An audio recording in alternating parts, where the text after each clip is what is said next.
for the Penguins. Ryan O'Reilly, who honestly in the past, like I've tried to link to the Penguins, but they were in an article today, 3 possible destinations for Ryan O'Reilly.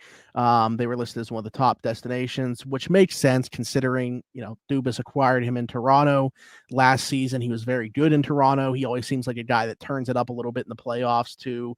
Just seems like a better playoff player than a regular season player. Obviously, he won the Stanley Cup in St. Louis and was, maybe the biggest reason outside of Jordan Binnington that year that was the case.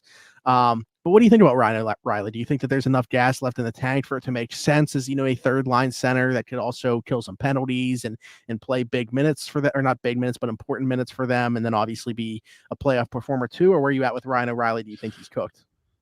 I don't think he's cooked. I mean, I looked at his JFresh card after you put that in the notes. I mean, 89% WAR, and granted, this card was back in February of this year, but 89% WAR, his 86% even strength defense, and 71% offense. I think if you could bring this guy in to be your third line center, that would be a drastic improvement upon what you had last year.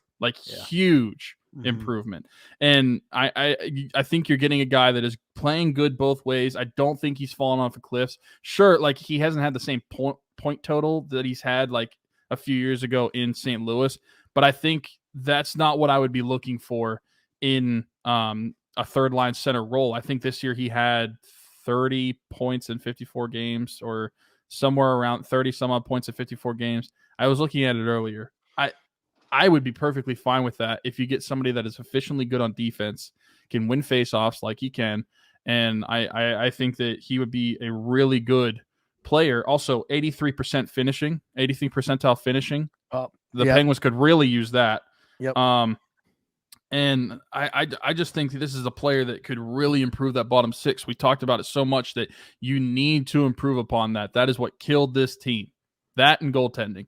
And I think this would be a perfect place to start. I think he would fit the mold pretty well. And I keep saying it, but it just feels so true. It'd be such an improvement at third line center. And really, the improvement that we've wanted at third line center since Nick Menino left in 2017. So I am all for it. So you were saying the 30 points, that was in total? Total, yeah, okay. I believe it so. Was. I'm looking. Yeah. Which is a drastic fall. Every season besides 1 year where he only played 29 games in Colorado, he's been a 50-point guy.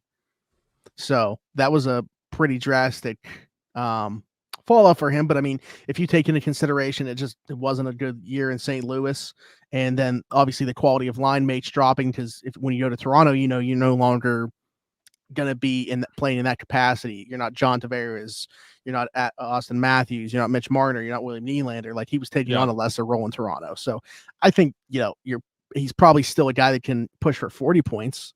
And but even in Toronto, he still did have 11 points in 13 games. Yeah. So he improved whenever he got to Toronto. So I think being in a better environment, even though he would be in that lesser role, he's shown that he could score points still. And he would be good on the second power play as well. Yeah, I think the metrics are good. He had 9 points in 11 playoff games this year for Toronto.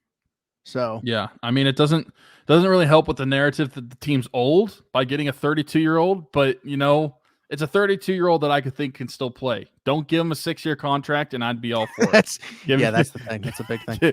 Give him like a 2 to 3 year contract, and I'd be okay with it. Yeah.